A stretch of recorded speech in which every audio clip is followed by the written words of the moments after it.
शहीद मीर मुर्तज़ा भुट्टो के फर्जंद ज़ुल्फ़कार भुट्टो जूनियर जो चवण है त नई पार्टी शहीद ज़ुल्फ़कार अली भुट्टो के नज़रिए तहत हलंदी। ही पार्टी मज़लूम आवाम जो आवाज़ बणजंदी। शहीद मीर मुर्तज़ा भुट्टो के फर्जंद ज़ुल्फ़कार भुट्टो जूनियर जो चवण है त नई पार्टी शहीद ज़ुल्फ़कार अली भुट्टो के नज़रिए तहत हलंदी।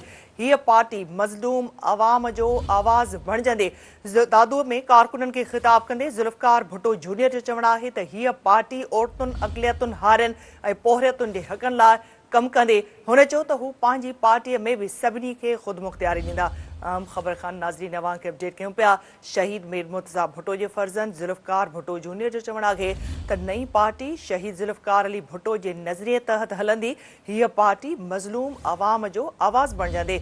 दादू में कारकुनन के खिताब कंदे ज़ुल्फ़कार भुट्टो जूनियर चयो त हीअ पार्टी औरतुन अक़लियतुन हारियन ऐं पोहरियतुन के हक़न लाइ कम कंदे। हुन चयो त हू पंहिंजी पार्टीअ में भी सभिनी खे ख़ुदमुख़्तियारी ॾींदा।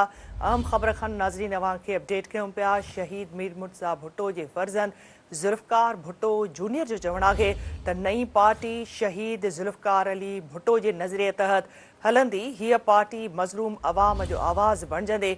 दादू में कारकुनन के खिताब कंदे ज़ुल्फ़कार भुट्टो जूनियर चयो त हीअ पार्टी औरतुन अक़लियतुन हारियन ऐं पोहरियतुन के हक़न लाइ कम कंदे। हुन चयो त हू पंहिंजी पार्टीअ में भी सभिनी खे ख़ुदमुख़्तियारी ॾींदा। शहीद मीर मुर्तज़ा भुट्टो जे फर्जंद ज़ुल्फ़कार भुट्टो जूनियर जो चवण आहे त नई पार्टी शहीद ज़ुल्फ़कार अली भुट्टो के नज़रिए तहत हलंदी। हीअ पार्टी मज़लूम आवाम जो आवाज़ बणजंदे। दादू में कारकुनन के खिताब कंदे ज़ुल्फ़कार भुट्टो जूनियर चयो त हीअ पार्टी औरतुन अक़लियतुन हारियन ऐं पोहरियतुन के हक़न लाइ कम कंदे। वधीक अपडेट्स लाइ असां राब्तो कयो आहे दादू में सिंध टीवी न्यूज़ जे रिपोर्टर रियाज़ वली चांडियो सां। जी रियाज़, आगाही ॾिजो ज़ुल्फ़कार भुट्टो जूनियर वधीक छा चयो पंहिंजे खिताब में? हाँ जी बिल्कुल निदा जूनियर ज़ुल्फ़कार अली भुट्टो दादू पहुतो है जिते जूनियर ज़ुल्फ़कार अली भुट्टो दादू में कारकुनन ऐं अवामी मेड़ के खिताब कंदे चयो है त नई पार्टी शहीद ज़ुल्फ़कार अली भुट्टो के नज़रिए तहत हलंदी। असीं पार्टी में ख़ुदमुख़्तियारी चाहियूं था। ही पार्टी जेका है मज़लूम आवाम जो आवाज़ बणंदी। उनजो वधीक चवणो हो त औरतन ऐं अक़लियतन ऐं हारी मज़दूरनि जे हक़नि लाइ ही पार्टी कम कंदी।